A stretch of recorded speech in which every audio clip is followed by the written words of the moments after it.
We're going to get back every week. We got my favorite Maddie. Maddie's here. Maddie! Big shout out to Maddie. Just had to rub that in Pete's face.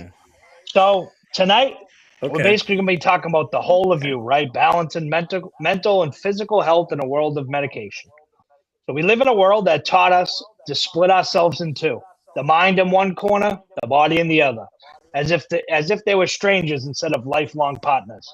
We medicate the storm inside our heads, sometimes without ever asking what the rain is doing to the rest of us. This isn't about blaming doctors or dismissing the very real relief that medication can bring. This is about something deeper. The conversation nobody sits us down to have, the one that says you are whole. And what heals one part of you must never be allowed to quietly destroy another. So we're here tonight. We got my favorite panel. We got a special guest joining us.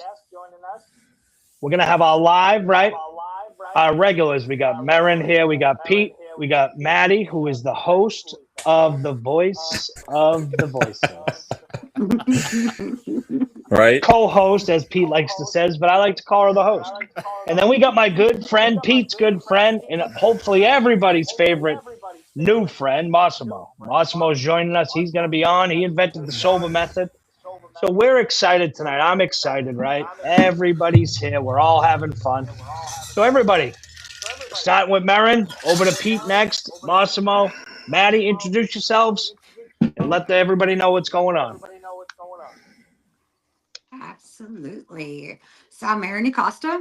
I am the host of Unapologetically Marin, the Cornbread Chronicles, and recently, actually just dropped yesterday, also a co-host on The Truth Table.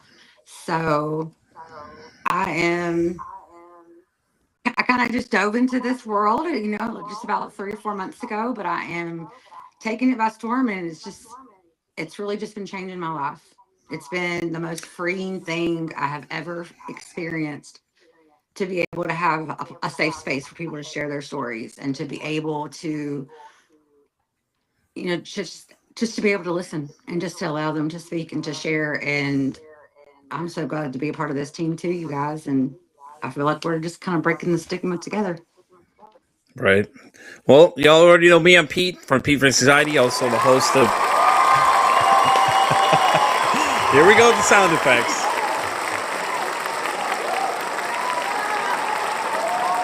You're like about to, start bowing in the chair and everything for you too. Also, the crowd's going wild for Pete. What can I say? Everybody's favorite Pete's here. The crowd just can't. All right, Pete's up next. Pete, who are you, and what is it that you do? Pete is the host of Pete vs. Anxiety Pod. But what else do we do, Pete? That's pretty much what we do, man. We talk mental health. I also co-host Voice of the Voices with Maddie down there as well. It just asking the question, hey, how's your mental health, guys? You all know where to find me. Not much else to say. Now we got next our special guest this week, who's going to be joining us whenever he can. Massimo. Massimo came into my life through the great pod match. We actually talk, we text a couple times a week, check in on each other. It's awesome. He came on, as I said, to the podcast as a guest, but he left his family. So, and that's one thing I hold close to my heart, Massimo, is making sure that people that come on the show, right, that you're not just coming on for views and clicks, right, that we keep that connection and we become friends, because I believe that in this world of podcasting, when we all come together, right, we got 5 different communities here. But tonight, we're joining all together to become one, right, for the listeners. And I'm so excited to have you on, Massimo. It's a pleasure, and it's an honor to have you on. So let people know about you and where they can find you and what it is that you do. Well, thank you. That introduction is really awesome. I'm Massimo Rigatti, and I am the creator of the Sober Method. And that's an alternative or an add-on to some of the other methods out there, because not everything works for everybody. So this is an alternative. It is what really worked for me. And so I packaged it up, and that's what I teach. And I came into this community originally about a year ago. I was interviewed by Pete, and we had a fantastic time together, and we stayed in touch. over, and I constantly would tell Pete, you know, if anyone ever cancels on you, you just call me up. I'll be on the show for you, so you can keep doing your live. I'm there. And then I was lucky to be interviewed by you, Jimmy, here recently, and we've kept in touch regularly since, and I've really appreciated that. And I feel really welcome in this community, and just looking to make a difference. And I'm super excited to be here and hope that I can continue to make an impact. Yeah. Yeah. And we're excited to have you. And I tell people, right, we usually, Wednesdays, we're getting together, right? We usually try to keep it to an hour, right? And if anybody else wants to, you guys can pop off when you can after an hour, but we're just going to keep going, right? I think we're just going to keep it going. We're not going to say we're going to go 7 to 8 every week, right? We're just going to come on and have the conversations. Maybe it lasts 24 hours. Maybe it lasts 6 days. Who knows? But we're just going to have the conversations. I know if Pete has his way, Pete would just stay live and just keep going, right? That's right. Pete doesn't sleep. Pete and I are officially looking for a sponsorship from Red Bull, because we live off of Red Bull. Red Bull, hear me. We need you. So, and up next, next is the reason why I myself started Mental Health Mondays on my podcast, is my true good friend, the one, the only, the host of The Voice of the Voiceless, Maddie Andrews, my favorite. As everyone knows, everyone has to point it out in the chat. Oh, Jimmy's favorite. She is my favorite. Maddie. Jimmy, you're the one that points out yourself, so you better stop. Maddie came into my life. Maddie came into my life, and we had this conversation, right? And I was new to interviewing people on the podcast. And after I spoke with her and learned about what she was living with, I said to myself, you know what? This is a powerful cause. She is a powerful woman. Everything she's gone through, I looked into, you know, what she was dealing with her bipolar, schizo, and looking at her, right, and seeing that she pushes through every day, right? And the conversation that we had, everything she's been through, but again, she still gets up every day, puts a smile on. She may have some tough moments, but not bad days. So that's why I have Mental Health Mondays, is because of Maddie, and it's powerful. And she's the reason why that Mental Health Mondays on Uncle Jimmy's podcast is basically, it should be Maddie Andrews Monday, right? Oh, so Jesus, Maddie, introduce yourself. I'm sorry, Pete. My name is Maddie. Thank you for that, Jimmy. I know Pete is just squirming in his chair right now. I am Maddie Andrews. I am a mental health advocate, mental health professional, Masters of Social Work student, nonprofit founder, all the wonderful things. But I wouldn't be doing any of that if it wasn't for my own lived experience living with schizoaffective bipolar type, PTSD, anxiety, and OCD. It drives me. It gives me purpose. I'm in recovery and I love it. And my purpose in life is to give that recovery back to other people. And one way I do that is by hosting Voice of the Voiceless with Pete. We exemplify the stories of that may not otherwise be heard. It can be found on all streaming platforms, drops on Saturdays. And then my nonprofit is J&E Support Group.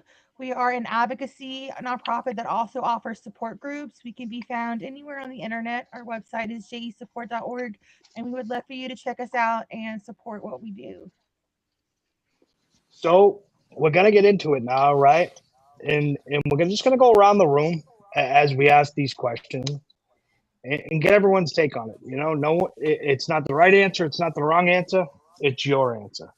So a big thing I do want to say is we're not dismissing medication, you know, from a professional. I believe myself, I've been on medication almost off and on 16 years. It's helped me. It's helped me tremendously. And I haven't had the side effects that Maddie has talked about. On some other medications, I've had some side effects that I didn't like. But we're going to get into that today, and that's what we're going to talk about. When you actually have to get to the point, right, of choosing between my physical health and my mental health, right? And that's a tough thing. That's a tough thing, because when you're struggling, you're down and out, if you have to pick one or the other, it's almost like, okay, here we go again, right? Especially in the world of mental health. So the first question I'm going to ask is, right, why do so many people feel forced to choose between being mentally stable or being physically well? Maren? For me, it's almost like it's easier for me to dismiss my physical health. I have a lot of physical ailments. I have a lot of things I do suffer from physically as well.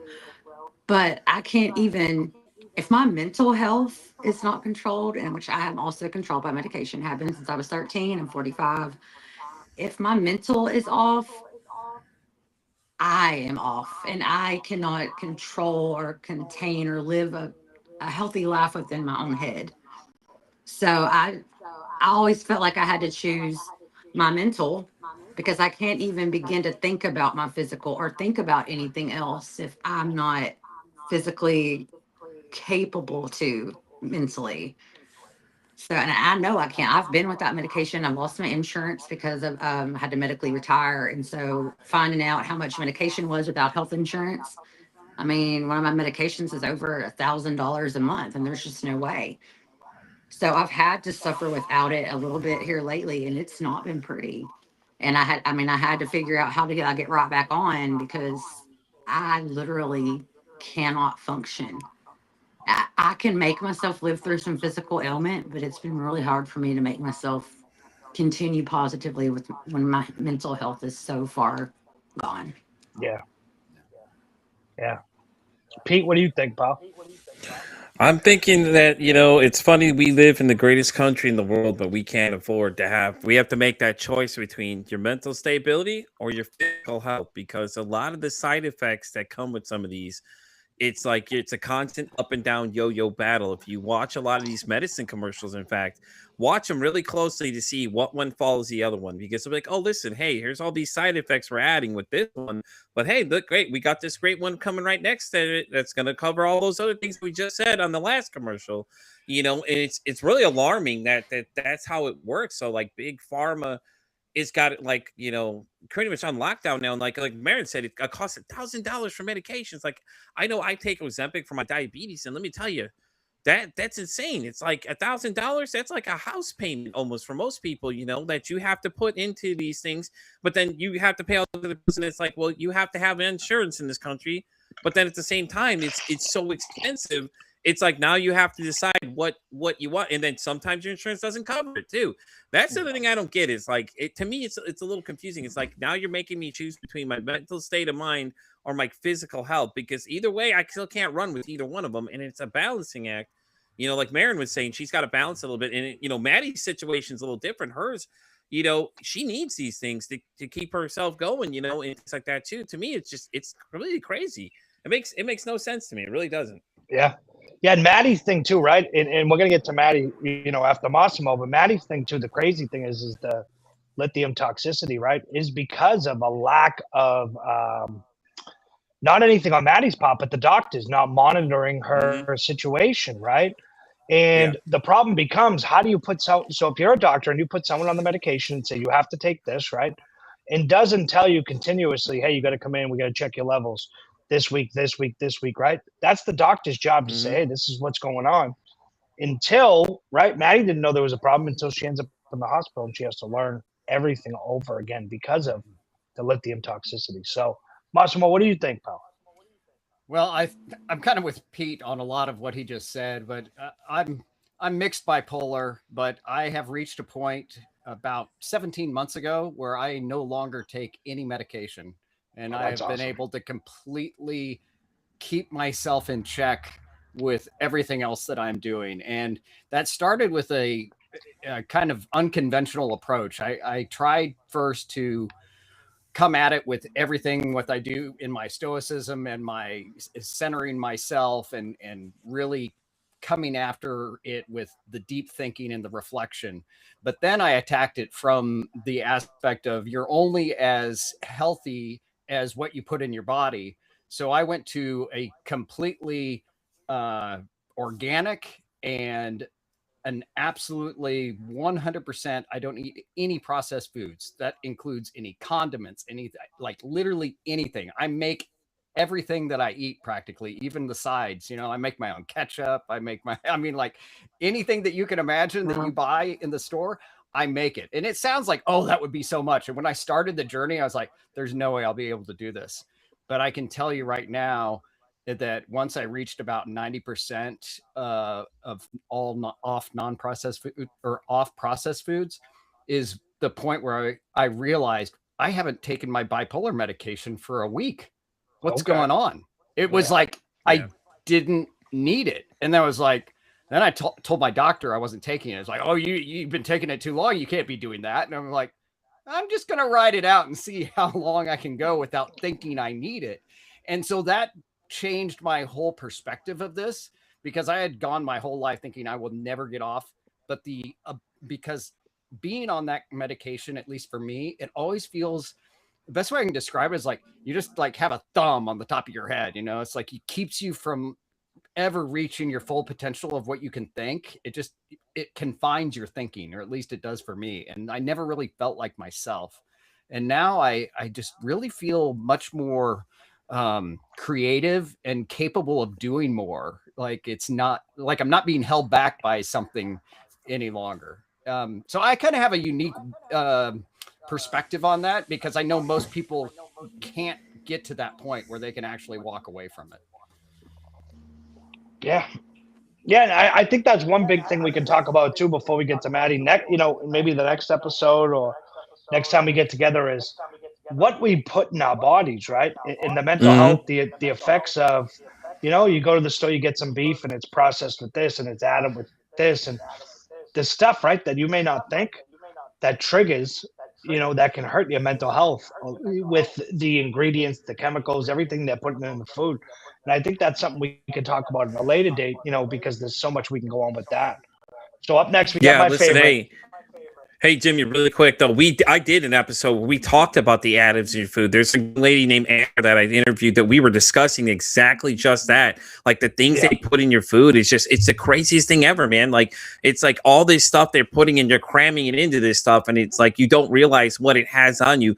And to Massimo's point is, it's really easy to do a lot of this stuff. Like I used to make my own butter and everything else, and it sounds crazy, but it's so much better. You notice a major difference when you start pulling away from all that other stuff that you just start putting in, because you're not reading half these labels. If you start reading labels, you can't even pronounce half the things they're putting in these foods. Exactly. It's crazy. And I used to say all the time, my aunt, who's a nurse, used to say, if you can't pronounce it, you shouldn't be eating it. Yeah. Exactly. Yeah. So Maddie, let's get into your, let's get into, your issue and what you were dealing with, right? And how you now are being forced, right, to pick between your mental and physical health. Picking between mental and physical health because of the extremeness of my diagnosis is a lifelong battle for me. When I was 19 and hospitalized for the first time, they put me on all these heavy duty medications, and I needed them. I have to take medication. I'm not saying don't take medication, but what I'm saying is I was there for a week and couldn't put my jeans on when I left, and food is regulated there. I'm saying I didn't wear glasses, and a month later I couldn't see. I'm saying that a year later my thyroid didn't work. And it's just my hair fell out. It's these ongoing battles where you're having to pick and choose. Do I want my mental stability and well-being, or do I want my mental health? And like you guys were saying, I had lithium toxicity, and my heart was failing, my lungs collapsed, had brain damage, my brain was actively seizing, all because of my mental health medication. And I thought I had recovered after I had to relearn all basic functions and heal my body. And now I'm learning that I might have permanent heart damage from that. And I'm considered high risk for the medications I'm on for heart damage, along with the lithium toxicity. And my PCP was like, just go off some of these meds. But I can't, because if I don't have my mental stability, I can't go to school. I can't run my business. I can't go to work. I can't function in society, and I'm not happy. I'm not happy. And to me, I made a comment that people didn't like. I said, I'd rather have a heart attack and die happy than be mentally unwell for the rest of my life and be miserable. And people keep saying that's the wrong thing to say, but that's how I feel. Because when I'm not mentally well, life isn't worth living to me. And So I'm going on this journey, this cardiac journey now, and I cut out coffee. I'm trying pre and probiotics for gut health to regulate my cortisol, to help my heart. Um, I'm trying to eat more healthy. I'm working out at the gym sometimes, but it's just like this fine, delicate balancing act that will always be my life between mental and physical health. Yeah. Yeah, and that's the tough part. That's the hardest part of having to balance, right? Because for a professional to say to you, right, it's easy for a professional to say, well, just come off the meds, right? Come off the meds. It's easy enough. But they don't live with what you have, right? They don't have to deal with what the decisions that you have to make, right? It's so easy for those at the top, right, to say, well, just come off your medication, right? And if they're not living it or living with someone that's going through it, they have no clue. It's so simple for them to say, oh, just come off the meds. Just come off the meds. For me, my biggest thing was I remember going on one antidepressant that they were put me on at night to piggyback off the one I take in the morning. And I remember I hadn't eaten sweets, cookies, or anything for the longest time. And when I took this, the very next day, I was eating cake. I was eating cookies. I was at the bakery getting everything you could imagine. Shit I don't put in my body that I refuse to eat. But it was like this medication I was on, just I couldn't my appetite couldn't stop, but it was for sweets. And I don't eat sweets. So it was one of those where I called my doctor right away and I said, look, this isn't going to work. So she said, maybe we can try something else. But I think that's the one thing of people need to come to the realization, right? And the next thing I'm going to ask everybody is, how do we talk honestly about medication, right? Without creating fear around treatment, right? Because everybody thinks, that you can be on both sides. Some people may feel like, oh, medication, try to go the natural way in this, or try to go the big pharma way. But I find, right, and everybody has this, and I think it's the biggest thing when it comes to mental health is everybody responds to medication differently. Everybody deals with their how they live with it, right? And for some people, which is great, Massimo has gone to a natural, living life, basically going back to the simple days of when things were natural. And that works for him, right? That may not work for Pete. That may not work for me, right? But it works for him. And that's great of why we come together and have these discussions about, and showing different aspects of what works for different people. But I think everyone's mental health, whether it's medication or, treatment, is very different. So, Maren, what do you think? Yeah. The first thing that was coming to my mind also is that it is a little easier sometimes to come off of medication that has to do with a physical ailment versus a mental ailment. Yeah. For example, my husband was we live in the same household and with completely different lifestyles when it comes to health and fitness. My husband does not eat anything processed. My husband is completely keto, like for the past 5 years. He's extremely healthy. He works out. He's everything physically that I am not. And before that, though, he was a heavy drinker. He stopped drinking. He hasn't drank in 5 years. He gave up every single thing, and he came off of blood pressure medicine. He was like, I came off my medicine when I, changed my lifestyle. You came off some blood pressure medicine because now that you're eating healthy, your blood pressure is, normal now.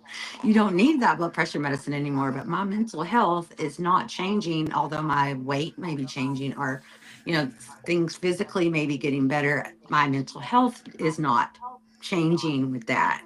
So for me, physically and mentally, leaving the medication is a little bit different. Like I said, I unfortunately had to come off some for short periods of time, sometimes a weeks and sometimes up to a month. And I couldn't function at all. And I kept telling myself, once this eventually comes out of your system, because I can't go get it, there's no going to get $1,000 medication. Eventually it's going to come out and all these side effects may just go away. But for me, it never did. Yeah. And it never did.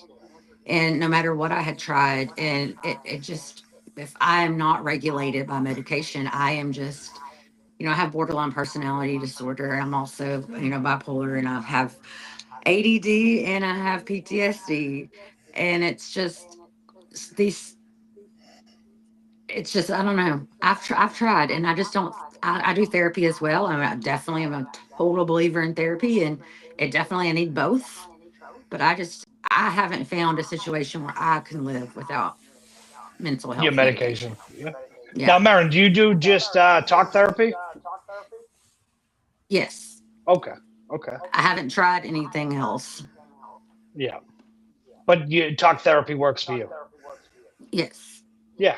Because I find, talk therapy works for me, but I'm finding now as I get older, it's not for everybody, but I find now, like, after and I think you might find this as well, Marin, once you start talking to a lot of these people, right, in the mental health field, and authors, and people that have like Massimo's created the Sober Method, you're going to talk to people, and you're going to realize, right, there are so many different options out there than talk therapy. Like, for me, I think talk therapy was great, but when I realized for 16 years I was going to the doctor for the same problem, I'm like, we got a problem here. We haven't solved it. It's very surface level, right? And hypnosis, right? Pete just had on what's his name, Craig Merriweather, right? I had Craig on. Mm-hmm. In hypnosis, as he was saying, it gets right to the point, right? You can have a couple sessions, 3 or 4, and we get to the root of the problem.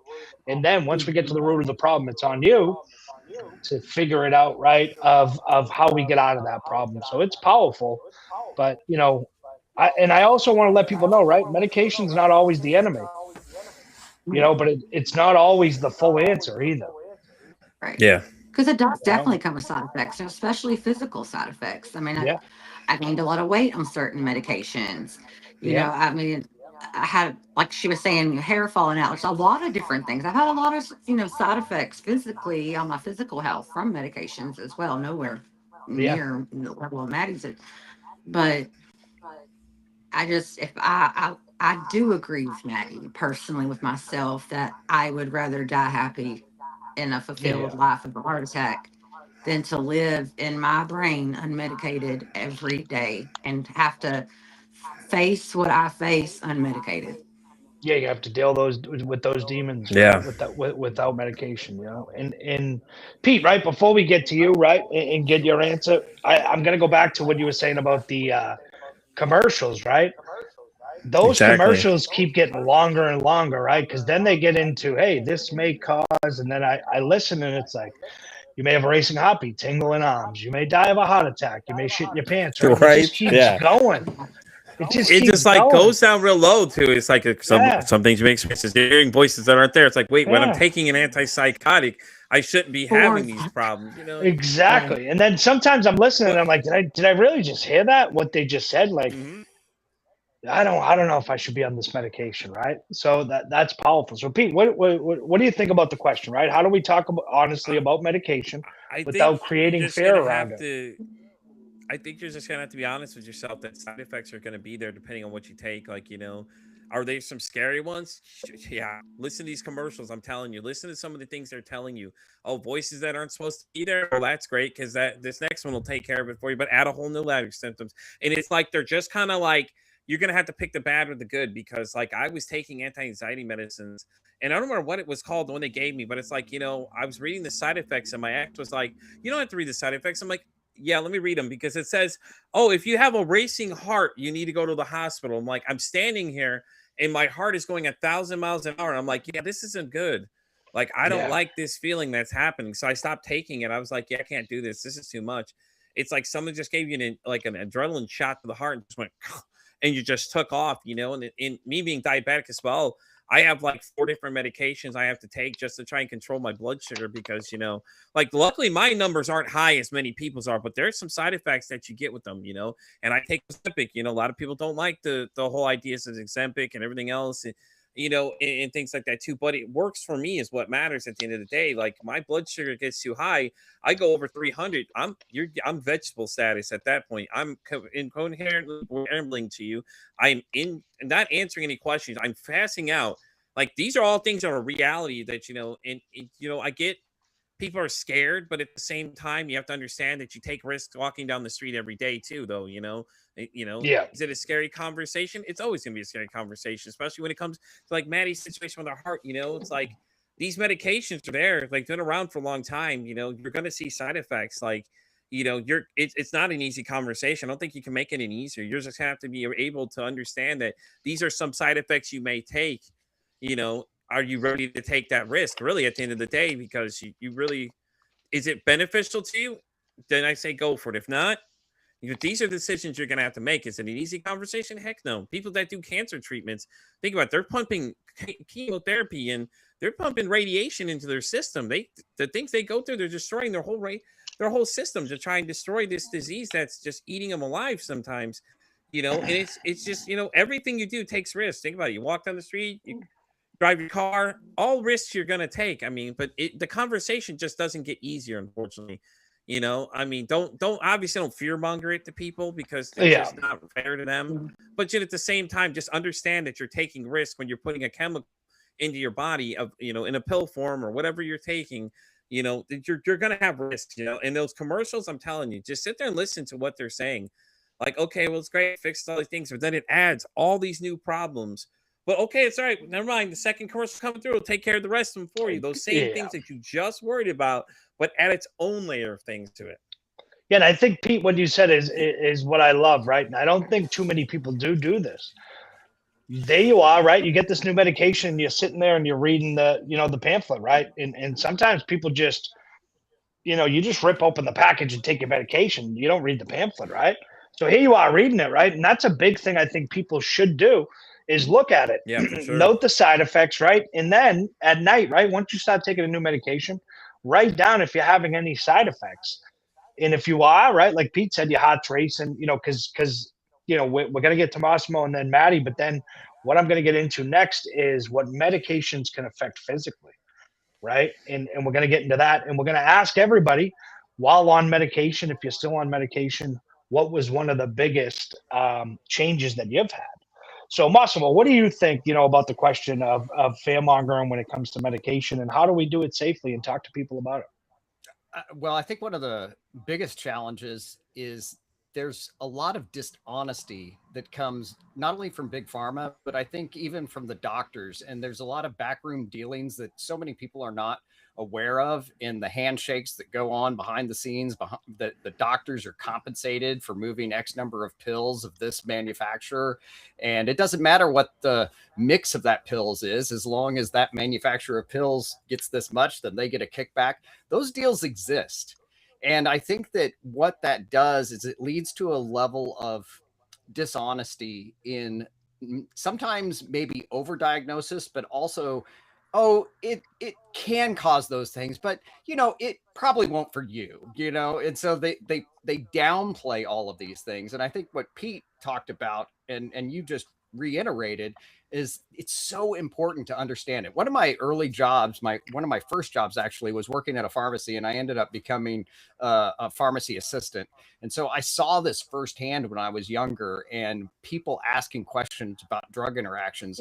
And pharmacists today are so watered down from what they were 30 years ago when I was behind the counter. I mean, try to get a pharmacist a way to come and talk to you and actually counsel you on a drug today, and it almost certainly is not going to occur. And that's the whole point of the pharmacist, is they were supposed to be the stand-in that looked at all the prescriptions coming from the different doctors and said, hold on a second, and pick up the phone to a doctor and say, this might not be the smartest thing because this is going to cause anxiety, and you're prescribing an anxiety medication. I think this medication actually would be a better choice. That used to be the job of the pharmacist. Now we have computers do it. They don't catch everything, and they also don't really interact a lot with the patients. Pharmacists used to interact with the patient, doctors used to interact with the patient, and that was a holistic system that worked. And today we basically have turned a pharmacist into nothing more than a pill counter, which is definitely unfortunate because they're highly educated individuals, but that's what commercial pharmacy has become, unless you go to a private pharmacy, which there are so few of those. But to circle back to what you said, Marin, is that it's very important to realize that we all are very unique chemically, and we're all made up the way that things express themselves in chemicals in our body are going to be different for me than they are in Pete, from Marin, Maddie, Jimmy, all you guys. If we take the same thing, we're going to have a different impact on our systems. It's going to impact us differently. And I think that we ignore that at our own peril. And I think, but at the same time, it's just understanding where you come from. Whatever works for you, then that's what you should be doing. I mean, I do something that is unique and it works for me, but that doesn't mean that I discourage someone else from doing what works for them, because at the end of the day, our mental health ultimately impacts our physical health. Because if we feel good about ourselves, we will take care of ourselves physically. But if we are in great physical health, but horrible mental health, eventually the physical is going to decline. So really the building block for all of it is mental health has to be stable for everything else in our system to work properly. Yeah. And I just want to give a big, clap it up for Massimo on that one, because for anybody that doesn't believe that there's backroom deals going on or anything, right? There's 2 shows I want you to go watch. Painkiller, that's on Netflix, and also Dope Sick, that's on Hulu, right? That focuses on OxyContin. And the depths that the Sackler family went to push that drug everywhere, and swore to the pharmacists and the doctors there's no link to addiction. It's instant and it's a painkiller. And I can tell you right now, there's many people where I came from that got hooked on that are still hooked on heroin now and fentanyl and all that because of that pill. So when Massimo says, I think it's the biggest thing about the doctors and backroom deals, and doctors, a lot of them can't be paid, right, from big pharma, but one of the things that they can get is, hey, we're gonna send your family away to a convention that's 10 days down in Hawaii, and then in another month we're gonna send you 10 days down to St. Bart's, right? That's much more than any money can give you, as long as you keep pushing my drug, right?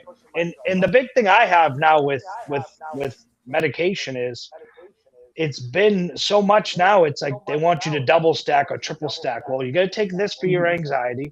And then if this comes on, start taking this one and then take this one. So it's like, I came in here on 1 medication, I'm leaving on 4, because this is going to combat this and this and this and this. So bridge them together. Yeah, and you got to bridge them together and you got to stack them together, and they work better and they coincide with each other and interact because of the molecules. And it's just like, it's tough, right? So, Maddie, what do you think? What do you think, honestly, about medication, talking about it without creating fear around treatment? I think for certain mental illnesses, medication is necessary, but it's a person-by-person case. And you have to educate yourself on your needs. You have to educate yourself on what a medication can do to you. Research the side effects, like people are saying. If a doctor is not being honest with you, find another doctor. Yeah. Because that's what I did. I was overly compliant, and this doctor was not explaining things to me, and I was like, pill, pill, pill. I thought pills were the end-all, be-all to mental health care, but the lesson I had to learn is it's bigger than a pill. Yes, I have to take medication, but healthy diet, exercise, meditation, yoga, mindfulness, grounding techniques, coping skills, there's so many other components, adequate sleep, sunlight, that go into mental health care. Like, a lot of people in our society want this quick fix, like, yes, just prescribe me something and I'll be all better, it's magically cured, but that's not the case. You have to put the work in too. You have to learn your coping skills. You have to take care of yourself. You have to get your sleep and eat correctly and move. So it's a balancing act of, yes, you may need this medication, but you have to put the work in as well. I felt really judged, Maddie, because I haven't been doing that. My bad. Me too. I feel so too, because she said sleep, and I'm like, sleep? What sleep? I don't have time to sleep. I'm a vampire. That's what I was really referring to. I haven't slept since I woke up Tuesday morning. So Yeah. Oh, girl. Well, which is not really shocking, because there was a girl I was talking to that has BPD that had the same situation. She'd be up for like 3-4 days at a time, and I was like, and then you sleep. and then she sleeps. You know what I mean? So I was like, okay, now I don't feel so weird about not sleeping so much. And then my caffeine intake is always the topic everyone wants to talk about, how many Red Bulls I'm drinking in a day. But You know, Drink I the lose count coffee. after 3. You know what I'm saying? But you know, it's okay. You know, Red Bull Well, sponsor us, by the way. Exactly. Well, here's the thing, Pete. Right? Nobody says anybody to anybody that has 5 cups of coffee. Right? Mm-hmm. But if you have 3 or 4 Red Bulls, it's like, oh, you're drinking too much caffeine. It's like, you know what? Your coffee probably has more caffeine than I do. And in the Red Bull, right? In Red Bull, right? I just want to say, you need to sponsor Pete vs. Anxiety podcast and Uncle Jimmy's podcast because we will be Right. the official podcast of Red Bull. You can send me cases of it. Pete, you can send pallets of it, and we will. That's right. We will make sure. What flavors I want, Red Bull. I'm down. We will make sure we set it up. Product placement. You'll have it in every feature, every video I have. I will take every photo for the rest of my life with a can of Red Bull if you just sponsor me. I'm not looking for money. I'm just looking for cans of Red Bull because the money I spend on Red Bull. I hear you. Pay me an energy. And the big thing, right? I think people, you know, what gets lost in a lot of this is, and people need to realize it. And every one of us keeps stressing it. There's no fix just for. There's no certain fix to say, hey, if you take your antidepressants, you're going to be good. So if you're going to take, you know, for me, lorazepam for my anxiety, lorazepam may not work for others. And I think the great conversation that we're having here is letting people know you have to find it on your own through the help with your doctor as well, what works for you and what doesn't work. If you're on a medication that you feel like is not working and making you feel worse, contact your doctor immediately and have that conversation. Don't keep pushing it off and say, oh, well, it's just a side effect, right? Because side effects then become reality where it's in your body now. You're maybe on it for 60 days. You're feeling worse. So don't push it off. If you're feeling like you don't want to be on that medication, I'm not saying come off of it right away. Speak to your doctor, though, and go through the process of doing that. So what we're going to get into next is what medications can affect physically, right? We've all talked about weight changes, right? Many psychiatric medications cause significant weight gain or loss, increase in risk for diabetes, heart disease, and joint problems. Then you have metabolic disruption, blood sugar imbalances, cholesterol shifts, insulin resistant, right? Are common with long-term antipsychotics and mood stabilizers. Then you can have cardiovascular strain, right? Certain antidepressants and stimulants can elevate heart rate or blood pressure over time, placing quiet stress on the heart. Bone density loss, right? Long-term antidepressants, SSRIs, have been linked to decreased bone density and increased fracture risk, a concern rarely discussed. Then you can have hormonal imbalances, liver and kidney stress. And this is the big one, right? Sleep disruption. Medications that sedate or stimulate can alter the quality of sleep, even when they improve quantity, affecting physical recovery and repair. I think that's a lot of things that a lot of us, you know, on this panel suffer from. Oh, yeah. You know? Yeah. And then nutritional depletion, right? Many medications deplete vital nutrients like magnesium, B vitamins, CoQ10, and zinc. They're very building blocks that the body needs to heal. And a lot of times people don't talk about this, the sexual health impact. Yeah.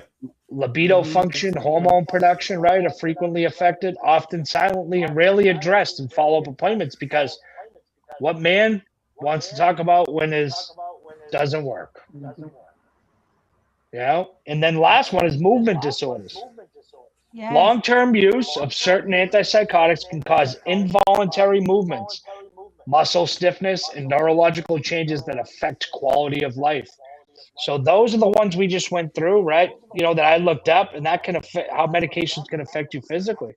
But what I'm going to ask everybody here is, Marin, Pete, Massimo, Maddie, what is one of the biggest things that, you know, medication affected you physically, personally? For me, I'm not even sure that I have so many things that are wrong that they don't know why. You know, so could it be for my medication? Absolutely. Could it be that I have 10 different diagnoses, physical diagnoses. Okay, whatever, absolutely. But within the last 5 years, okay, I've developed severe essential tremors in my hands. So I was seeing a neurologist for that, and I had to get on medication for that. So I was developing, tremors in my hands really, really bad from out of nowhere. I started having major heart rate issues. So, and they were saying it was probably the Adderall. I'm like, Adderall doesn't give me that.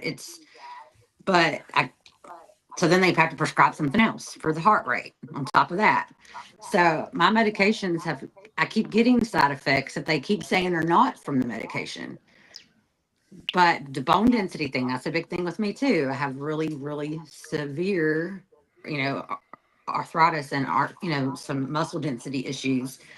But it's not knowing, is it because I neglected my physical health for so long and I'm overweight and my physical health is not the best, or is this some side effects from medication? I've been on medication since I was 13. I'm 45 years old.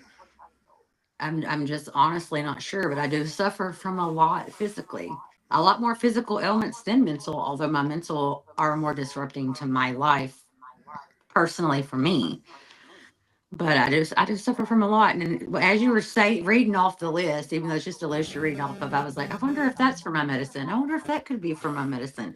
Because there's so many things that you said that I do deal with and suffer from on a daily basis. But you see a neurologist, you see a cardiologist, you're seeing all these different types of doctors when it could just be the medication side effects. Because I'm on a lot of them, I'm on 6 different medications when it comes to antipsychotics, anti-anxiety, antidepressants. I'm on 6 different things. And it's a lot. Yeah. Oh, I believe it. Jeez, you and Maddie could literally sit there and take a chart and start charting off what side effects you guys have alone just from the collection between the two of y'all. You ever seen that movie Grandma's Boy, the lady with the tackle box? That's in all honesty, all jokes aside, that's literally what you and Maddie are dealing with. You got that tackle box of just drugs just sitting there, and you're just like, wow. But that's what you guys deal with on a daily basis. Like when Maddie and I met for the first time, she started telling me her story. And I was like, I have a huge bag that says drugs. That's my med bucket. That's what I'm saying. You know what I mean? Maddie don't have a med bag. She has a med bucket. Right. Big Pharma, sponsor Maddie. Come on, Big Pharma. Right? We need Red Bull and Big Pharma in here. That's what we need right now. Yeah. But personally, my medication, like my Ozempic, sometimes I take it. It makes me physically ill. There's days I just don't want to do anything.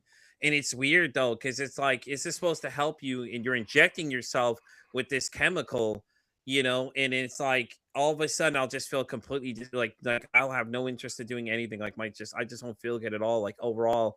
And and at first it was really bad, and then I got really bad sulfur, indigestion type thing. So it's just unbearable at times, So I mean, and then there's another medication on the other hand where I'm not supposed to be in the sun a lot, but I live here in Texas, so kind of hard to do there. Everybody tells you go touch grass, but it's one of the side effects literally lists limit your exposure to sunlight. I'm like, well, now you know why I live like a mole man now, because it makes perfect sense, because this is what my drugs are telling me to do. And it's all these things, it's crazy though, because it's I need these to live, because if I don't keep my levels low enough, it's I'm pretty much unusable to anybody around you. I couldn't tell you, I couldn't see, look up or down. I become physically incapable of doing anything. But my Ozempic helps regulate my blood sugar. It helps me lose weight and gets that stuff down. But at the same time, there's days, like I said, I take it. It's just I feel physically ill to no reason. It's just I don't want to do anything. Food doesn't look appealing to me.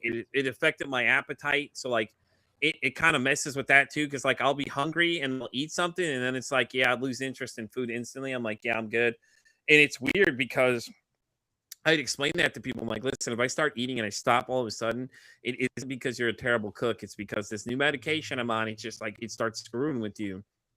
It makes you fuller longer, but at the same time, it's that fullness, it's just makes you sick to your stomach. It's really uncomfortable. It's you've overeaten, but you really didn't eat a lot. and I hate it. It's sometimes it's just rough than others, but I mean it helps. Like I've noticed that I've lost a lot of weight. My numbers are going down, you know, and it's these things I have to do to constantly battle. It's a constant juggling for me. You know, like like our ladies here on the panel juggle all the time. But you know, like I'm juggling like my sugar levels because I constantly like I have water at hand always. I'm always drinking a lot of water, you know, and everything like that too. And everybody's like, "Oh, do you drink water?" I'm like, I drink more water than Echo the dolphin does at this point. You know, like you can't drink more water than I can. They're like, well, don't drink too much of it. I'm like, do you understand how this works? Like I have to dilute my system so my sugars go down, you know, and it's hard because people that don't have it don't understand that it's a balancing act. And I watched it kill off my uncle, you know, he was very close to me and everything like that too. You know, the two of us were really close, and me and his wife, my godmother, when she passed, it was really hard too. But you know, to watch him just physically deteriorate, it's like I'm diabetic, and I'm like, oh hell no, I'm not going to allow that to happen to me. Because you watched him, the guy just literally erased away. Like it was like watching you know, that movie Thinner. Like the guy just went from just all the way down to nothing, and he was like, you're watching him, and every time I see him, he just looked like worse shape than ever. But he always been a diabetic since we were kids, so I always watch him like prick his fingers and, you know, things like that too, which is kind of good now because now we have little, you know, monitors you can use and things like that if you don't want to poke your finger and things like that too. But it's a reality. It's just like everything is affected at this point. Like I can't sleep some days. I don't sleep much hardly. And when I try to, it's like I wake up with like my anxiety sometimes will wake me up in the middle of the night. My heart will be racing for no reason. And I'm just high alert, like something's wrong. It's like a shot of adrenaline to the heart. You're just going and you're like, you look around the room, you're up, and everybody's like, you're awake. I'm like, yeah, I'm awake. And then like, you know, and everybody's like, when do you sleep? I'm like, what sleep? You know, and it was funny because when I was recording the show, me and the sleep doctor from the FBI were talking, and she was giving me hell about it too. She's like, you know, you need to sleep. Your job you do is a carcinogen. And I'm like, oh God, here we go. Because I work third shift, so I'm up all night. So like my whole balance is off. Yeah. And at the same time, I have to put blackout curtains in my room to black out the room. So I think it's nighttime and trick my brain when I know it's not, you know, and that's the hardest part. It's people are like, oh, go to bed. Like, yeah, that's easier said than done. It's like telling somebody's having a mental breakdown and you're melting down and whatever, anxiety attack, panic attack, tell me to calm down. You're not getting through to me because I'm not listening to anything you're saying, you know, so. So don't you think I would sleep if I could? Exactly. Right? Exactly. Then it's like, oh, your caffeine consumption. I'm like, well, how do you think I get moving most days? Like, I need the caffeine to go because I'm like, some days I'm dragging to get there. And people don't understand. Like, people that just aren't there don't get it, you know? Like, it's always great to tell somebody you have this great advice, but when you're in the situation, it's a whole other ballgame, you know? Like, it's great. I'm glad you want to give me advice, but then at the other side of it, have you been on that other side with me? No? Okay, then you have no idea. Just like Marin's BPD, like I said, I did a lot of research when I got involved with the girl that had it because I wanted to know what she dealt with. And holy crap, that list is just long. And then you just see demonizing it. And it's like, but you didn't research this, you know what I'm saying? So, I mean, that's just me though. Yeah. No, absolutely. Well, I tell you, the interesting thing for me is that I have a tremor in my left hand or left arm that will present itself. And I know that it's from years and years of taking antidepressants and to try to manage my bipolar disorder. And they got progressively worse over time. And you mention them to a doctor and like, well, that's possible that it could be a side effect or, you know, but they don't really want to delve into it because everything else is okay. Right. And so how do you prove it isn't or is? But I will tell you one thing, it has been subsiding as I have been off of them longer and longer. But it also is it's a point of embarrassment because it looks like I'm like overly nervous or I'll just start it looks like I have Parkinson's in my left arm at times, you know, and you know, how do you, you know, I was, I picked something up. I picked a cup of coffee up the other day in public and I couldn't hold on to it and it just spilled all over I mean, and that's terribly embarrassing. But at the end of the day, at least I have everything else is okay. It did when I was on that as well, as you were mentioned, Jimmy, it certainly impacted my libido from time to time where it'd be like, everything just feels like blah, you know, and you just, you're not excited about anything, but you're not depressed about anything. It's just like, you're just middle of the road forever. And that's so lame, really. I mean, it's just a boring existence. You're here, but you're not living. Yeah, I'm present. I'm here, like, but that's it. And that's so discouraging. And that's difficult to manage. And so over the long haul, you've done permanent damage. I've obviously done permanent damage to the nerves in my left arm, and they're never going to come back. And that shouldn't be a thing. It just shouldn't be a thing. And it never was addressed along the way in any meaningful way that would make you feel like somebody cared. Yeah. Right. Yeah. Maddie, what about you? I've had most of these symptoms, including the movement disorder. I had tardive dyskinesia for a little while, which was irregular movements in my face. So I would go like not knowing it. I've had the tremors from the lithium. I think the hardest part was losing most of my thyroid, because that regulates so much in your body. My thyroid is underactive. I had very thick, full, amazing hair. Now my hair is terrible. I gained a ton of weight. It's very, very, very difficult for me to lose weight on these medications, coupled with not having much of a thyroid, which affects my self-esteem. I go to the gym, I eat right, yet but at one point I was 420 pounds. I did manage to lose a significant amount, but I just think it's like the little noticeable things, like weight gain, hair loss, tremors, involuntary movements that affect our self-esteem. And so many times I would go to the doctor, like the panel is saying, and I would have these movements and they would just say, it's just part of it. Let's put you on a different medication, but it's just kind of part of it. Do you want your mental or do you want your physical? And that's kind of how I was coached to, to think for a really long time. But today I choose to have as much of my mental and as much of my physical as I possibly can. Like, I don't take those old school antipsychotics because of the side effects they did to me. I will only take new generation medication. The side effects aren't quite as bad for me personally. But I'm also, like we said earlier, trying to balance, but I don't know. I'd say they're all sucked really bad, to be honest. Yeah. Well, and I think for me, like, Massimo was saying, one of the things for me was,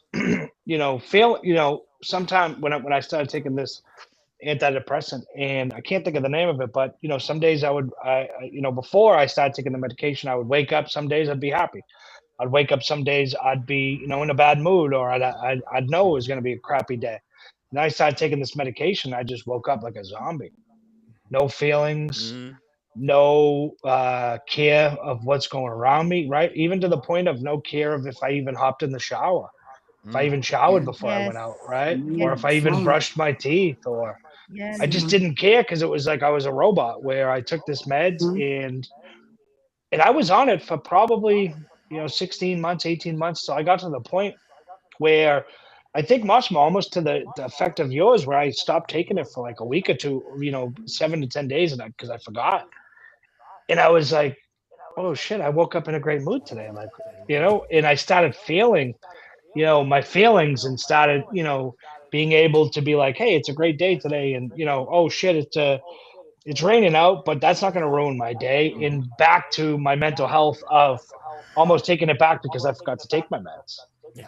And it was crazy, because I think conversations, right, about the side effects of taking your mental health med should be normal, and it shouldn't be taboo.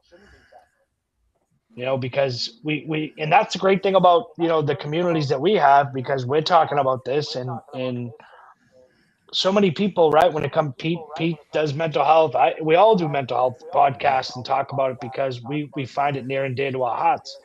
And I think the more that people get honest with themselves and have these conversations, the best way to get out of it is having these conversations, right? In learning and growing, of what's happening in Marin's life, what happens in Pete, Massimo, Maddie's, mine, right? And I just want to say that, Red Bull.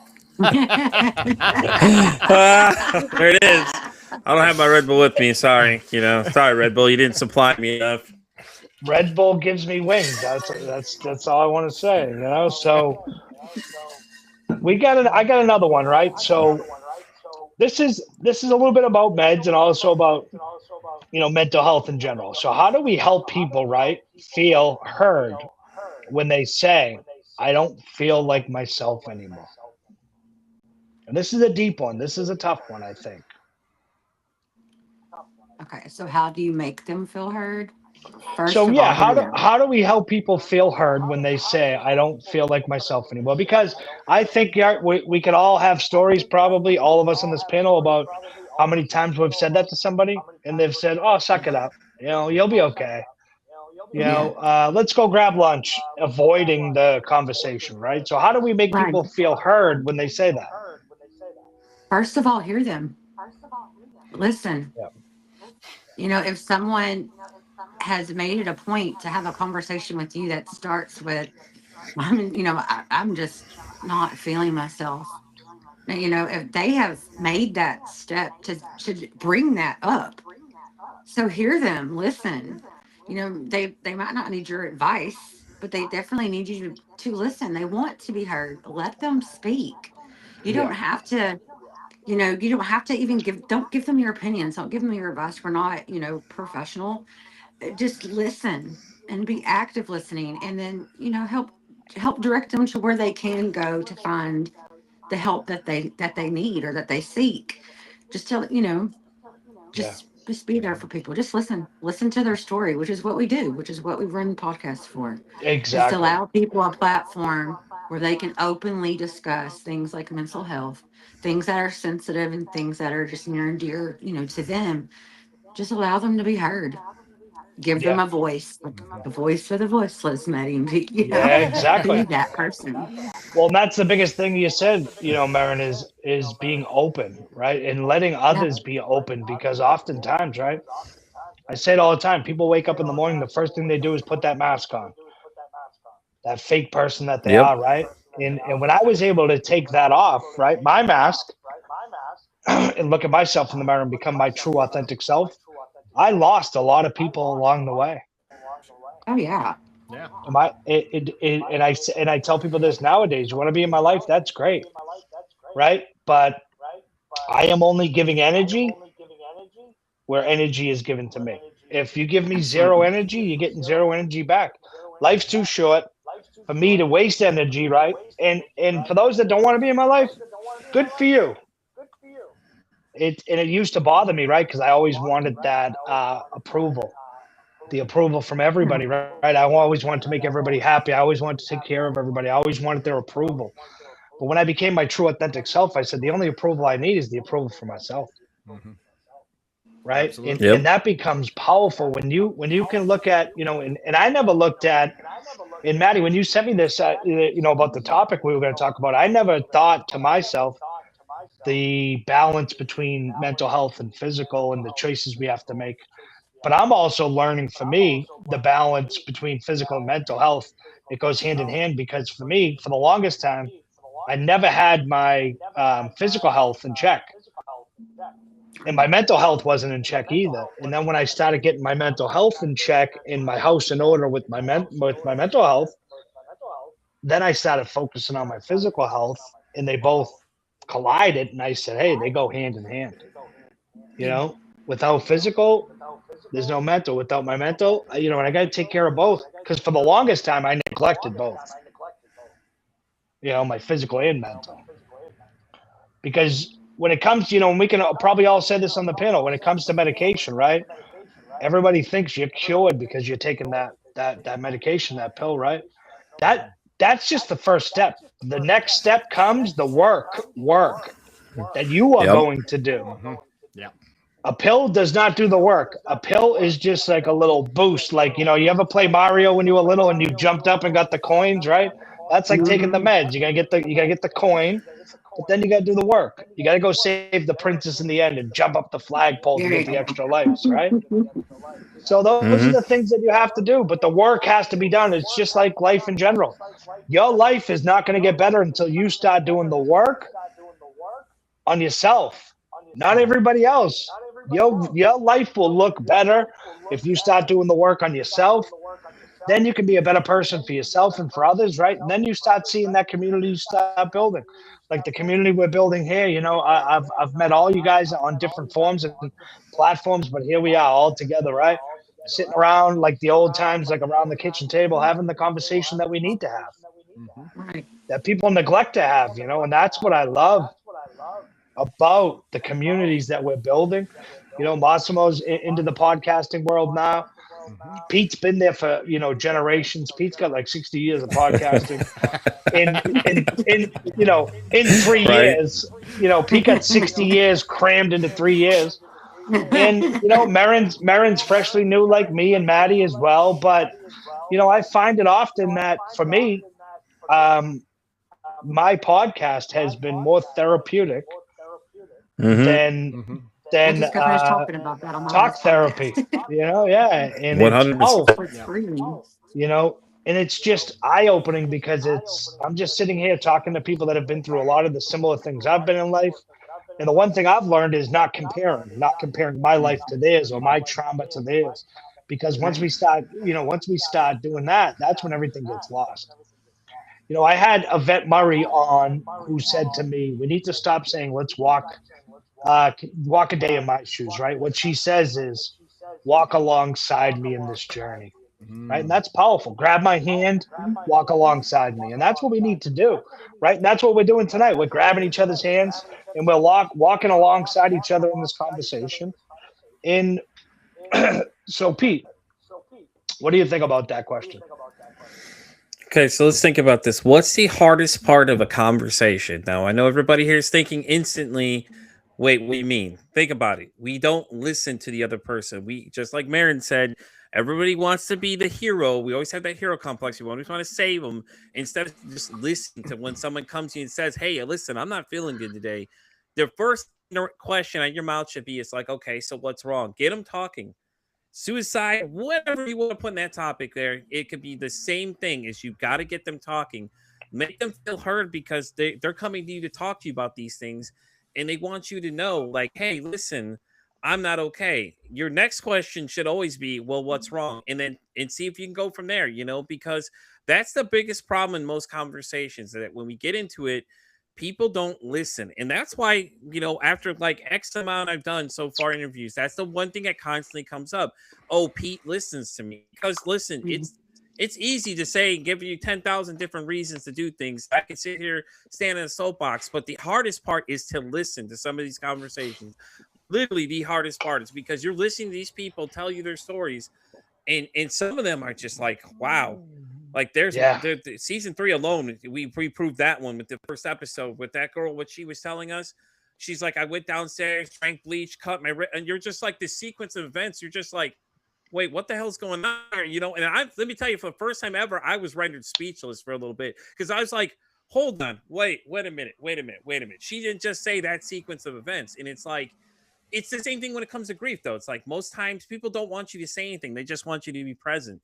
Yeah, you know, and I think that's the hardest part people seem to forget is to listen. Me and several guests have had this conversation. In fact, my latest episode just came out. That was the point of our conversation, was to listen. People don't want to listen. They just want to give you all the advice in the world. But listening is one of those skills that nobody seems to learn. It's like, okay, well, you're having a debate, but you're listening to the other person, but you're not hearing what they're saying. They're telling you, I'm not feeling okay. And your first thing is to, oh, well, you know, just cheer up, get better. Oh, you'll be fine. Oh, you're fine. It's all in your head. It's not all in my head. If I'm telling you there's something wrong, you know, and there's several moments for my life, you know, recently where it was, oh, listen, let's reschedule this conversation.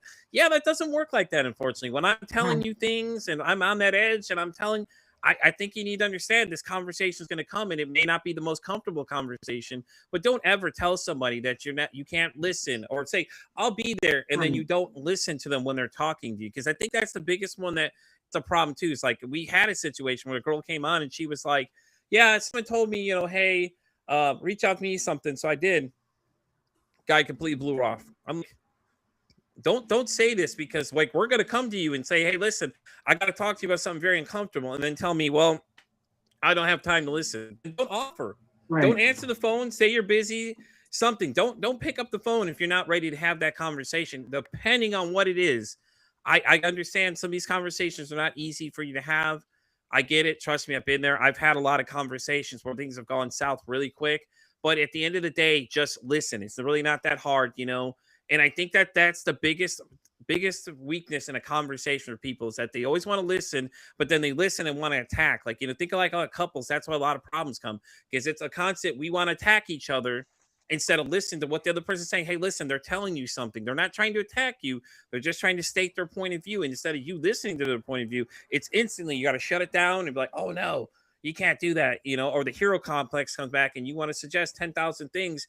And I don't want you to solve my problem. I just want you to listen to my thoughts that are going in my head. They may be a little chaotic, but I just want you to listen some days, and there's some days they get pretty wild, but and it's hard when you find that one person that can listen to you.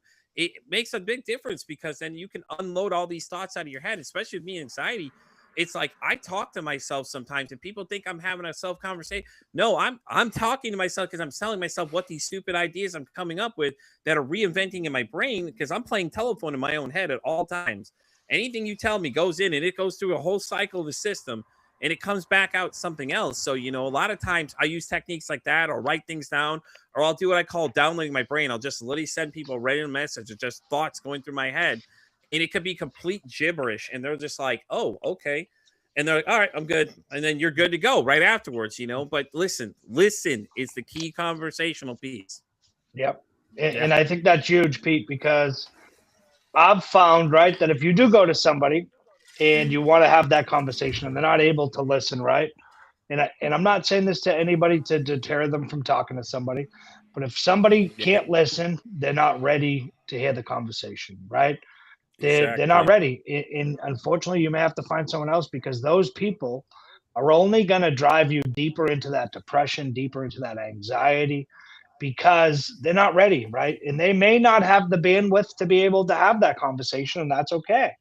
And that's why I think, oftentimes we truly find that one person, right? And I don't mean unfortunately, but, it is, because you find that one person that you can talk to and you can count on, right? But sometimes, it can be overbearing what we're going through. It can be a lot. And for one person to take that on, but once you do find that somebody, it can be powerful, it can be relieving, right? And it can almost be better than any medication you can take. When you get a hold of that person, they pick up and say, hey, how you doing? What's going on? Everything okay? Right? And then they listen, but you don't want to go to somebody and say, hey, look, I'm not feeling like myself. Well, let's go shopping today, or let's go get some lunch, or let's go no, I just want to let it all loose, right? And let it go. So Massimo, what do you think? Well, you invited 4 podcasters to respond to this question. If any of us said anything other than listen, then none of us should have a microphone. Exactly. Yeah. But I will add that I think that it's important to be there for those guiding short questions in your listening, and not be thinking how you're going to direct that conversation, and what I would classify as active listening. Like, don't think what you're going to say next. Grab a hold of something that might be important in that, and then ask well, how did that make you feel? Or why did that make you so angry? Just to continue to open them up and feel more and more comfortable in letting go of what they need to get off their chest. And when you get deeper into the conversation, you'll notice they'll tell you more, and they'll expand more on those points until, like, it's happened with me. And Pete, you brought it up, so I'm going to put an exclamation point on it. You finish a podcast interview with somebody and they're like, that was so amazing. Nobody has ever listened to me the way you just did. And there's something that is really rewarding, at least for me as a podcaster, when I hear that. That's like, wow, I've done something that somebody else has never done for this person. And that is so fulfilling, because they needed that. That person needed to be heard, and heard in a way that really was just, you sat there and you provided them a place that they could safely let go. And that's why I think it's, if you can do that for somebody, that's an amazing skill. And I think that we should all be present for everybody to do it. And again, it works in relationships very well too. It doesn't have to be anything about mental health. I mean, friendships, marriages, any type of relationship, even with your boss. Just sit there, to play this trick sometime with your boss to say, "Oh, really? I didn't know that was such a struggle for us." You know, they'll be like, "Oh my goodness, this is the greatest employee ever. He's listening to me." Right. So anyway, my boss now, see what she says. Yes, try it out. What does the boss say, Maddie? So Maddie, what do you think? Yeah, so Maddie. I just want to echo what everybody's saying. You know, as someone who does work in the mental health field, this is an important skill to have, is active listening, not putting your opinions, not putting what you think they should do, not unsolicited advice. And if you would like to learn how to talk to people in mental health crisis, there are some great trainings out there that are nationwide, such as mental health first aid. There's child, youth, and adult. ASSIST is assisted suicide intervention training. It teaches you how to have the conversation around suicidality. I've taken it. I recommend it. It is okay to ask if someone is suicidal, and they will teach you how. There's a lot, so QPR, that's a shorter training. So, you know, if you want to have these conversations, if you have a loved one with mental illness or whatever it may be, take the training, educate yourself. Education is key. Yes, Good ma'am. point. Yeah, very good point. Yeah, and so before we end tonight, right, we're gonna go from top to bottom, starting with Marin. Marin, where can everybody find you? Where's the podcast? You know, what is the name of the podcast? And when are you gonna have the round table on your podcast? I want the round table on the podcast.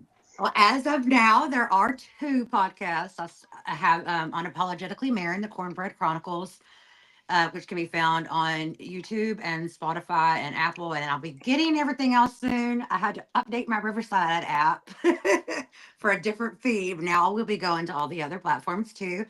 And we just started the Truth Table, which is a group of 4 of us that they were 3 of my prior guests. And we kind of built a little family of crazy weirdos. And we decided instead of going to brunch, we were going to start a podcast together. And it's working out great. And same thing, you can find us on YouTube and Spotify and Apple. And then we'll be on everything else very soon. Well, that's awesome, TikTok, Marin. That's social media platforms, of course, too. Marin, that's awesome. That's one of those things I often talk about, right? Is having guests on, you know, similar to, you know, mostly, you know, everybody here minus Marin, you know, on my show, and you build these communities, right? And you branch off and you start another podcast, right? Because it's 4 other individuals who have, you know, 3 other individuals who have 3 other different communities, and you're meshing and blending them together, right? And that's the powerful thing. And I think that's the great thing of what we're all doing here is, you know, Massimo, Pete, Maddie, Marin, myself, coming together with these communities, right? And building them from the ground up. These aren't something, these communities aren't something that just came about because we want a pat on the back or we want to hear ourselves talk, right? This mental health is something that's near and dear to all of us. And it's a powerful thing. And I'm so glad, Marin, that you're building those communities and excited, you know, for what's coming with both shows. And so we got Pete next. Pete, I've never heard of your show before. Oh yeah. My bad. Listen, what is the name of your show? Where can people find you? Pete has the best. Wait until Pete hears it. I try to replicate it. I can't. Pete has the final best closing there is. Pete, go ahead. So if you can find me, I'm Pete vs. Anxiety. You can find me on X all the way down to TikTok, Spotify all the way down to Pandora Radio. I'm also the host of co-host of Voice of the Voiceless. Maddie and I do every Saturday. It drops. Pete vs. Anxiety drops Monday, Wednesday, and Fridays currently.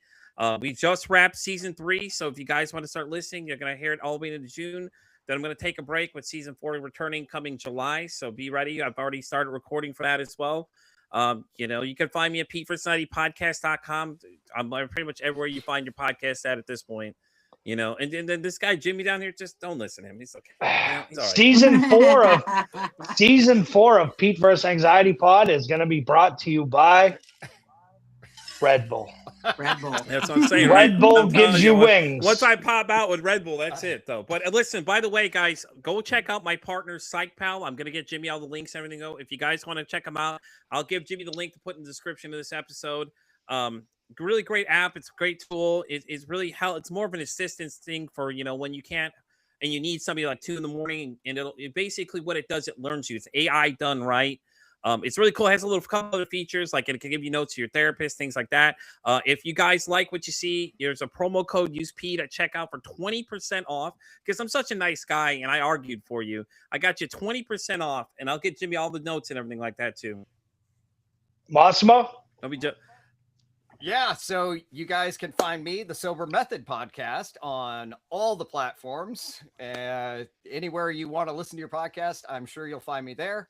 And my episodes drop on Wednesdays. And I also do a bonus on the second Friday of each month, a perspective episode, which talks with family members who have lost someone to addiction or to a mental health crisis, moms, dads, grandparents, friends, to give the other side of the equation that we don't often hear in all of the conversations that we have with those that we interview and speak with.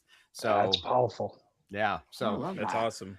That's where you can find me. Sobermethod.com can get all the links there as well. Perfect. And up next, we have the host of the award-winning Voice of the Voiceless. Yes. I co-host Voice of the Voiceless with Pete. It drops every Saturday on all your streaming platforms. My nonprofit JED support group can be found at jesupport.org. We're on all social medias. And then I advocate on my personal page, Maddie Andrews or MattMatt88 on Instagram. You can pretty much find me anywhere. My email is on my website. If you need a listening ear, you need help understanding something, whatever it may be, I'm here for you. That's awesome. And I am everybody's favorite uncle. Uncle Jimmy's podcast. My least favorite uncle right now, currently. So it's okay. Uncle, that's just because you're the co-host, and you get mad because you're not the host of the Voice of the Voice. Sorry. So I am Uncle Jimmy from Uncle Jimmy's podcast. You can find me everywhere. We do video exclusively on YouTube, and I wish I had a spiel like Pete does. You can find me from A to Z to boom. I don't know how Pete does it, but that's awesome. I'm on Spotify, iHeartRadio, Apple Podcasts. Amazon, wherever you can find. We got to work on that, guy. We got to work. Yeah, we definitely got to work on it. Wherever you can stream, I'm there. So, in closing, right, I want to tell everybody you did not fight this hard for your mind just to lose your body along the way. You deserve to be fully informed. You deserve doctors who see all of you. You deserve to ask the hard questions, not out of fear, but out of love for yourself. Because healing was never meant to be a trade. It was never supposed to cost you your strength, your vitality, your wholeness. So advocate for yourself. Get the labs done. Move your body even when it hurts. Eat like your life depends on it, because it does. And if something feels wrong, trust that. Your body has been speaking to you your whole life. It's time. And the big theme tonight was we all need to listen. So it's time we all started listening. You all work the full picture. Every part of you, your mind, your body, your spirit deserves to be well. Not just surviving, but thriving. Guys, Marin, I appreciate you joining me. Pete, I appreciate you joining me as well. Jimmy, listen. Let's sign it off the right way. Listen, don't ask how your day is. Say, hey, how's your mental health? Pete, as always, Pete knows how to close out a show better than anybody. Massimo, I appreciate you joining me, and I can't wait to have you back. And I told you, you're welcome back every Wednesday that we join. You can come whenever. Awesome. And my favorite, Maddie Andrews. I appreciate everybody joining us. I appreciate everybody joining the live. Start waving it. Hey, maybe next week I'll show up with a Maddie t-shirt. There you go. Or a Maddie hat. Yeah, you never know. You never know. Yeah. So I appreciate everybody joining us. I appreciate, the 4 years. I appreciate you guys coming on, spending some time with me, right? Spending some time with the listeners, because that's what it's all about. If you don't have your mental health, right, you don't have your physical health, and vice versa. So I appreciate you guys coming on, sharing your journey, sharing your life. And Pete, you are my number 2 favorite, not my number 1. And I just wanted to remind you that. All right, I'll remember that. So, and don't forget that season 4 of Pete vs. Anxiety podcast is going to be dropping in July, sponsored by none other than Red Bull. That's what I'm saying, right? Come on, Red Bull sponsor. Give us those wings, Red Bull. Red Bull, please give Pete wings. Not that he needs them, because Pete has Right. wings. Pete can go from 0 to 100. Yes. So I appreciate everybody joining. And hey, before we go, anybody got any last thoughts? Talk Always more check on your about strong mental friends. health. Hold on. What was that? Pete, you go I first. said always check on your strong friends. Always Exactly what check on Maren your said. strong friends. Yep, because those are the ones that are never checked on. Yeah. Pete, anything else in closing, Pete? Talk about your mental health more. I can't say this enough. Talk about your mental health more. We're dying too fast for this, guys. Come on now. Yep. It doesn't make you any less of a man to talk about, right, Pete? Exactly. Massimo, what do you got, pal? Final words. Final words. I think if you don't have someone to talk to or you trust and feel comfortable with, then find someone, because that's the most important thing, that you have someone you can lean into anytime that you are struggling. Yeah. Maddie? Mental health recovery is very much a real thing. Use your resources, use your coping skills. We can go into remission. We can feel better. You deserve to feel better. You matter. You have purpose. You're important. So love yourself. Perfect. And I'm going to close out with one of my favorite tools that I added to my toolbox long ago. If you are struggling and you're going through it and you feel like you don't have anyone you can reach out to, you feel like you don't have anyone you can trust, there is a number you can text or call, 988. 988 I've used many times. It's been a lifesaver for me and a lifesaver for many, right? And I want to give a big shout out for all those that work at 988 for their tireless advocacy, for their tireless, showing up, volunteering for the job, and being there when somebody calls, because they've saved my life many times. And I'm not afraid to admit that I use 988. So you can call, text it 24 hours a day. I used to do it at 3 o'clock in the morning when nobody was awake, and I didn't want to call anybody to bother them, especially that early in the morning.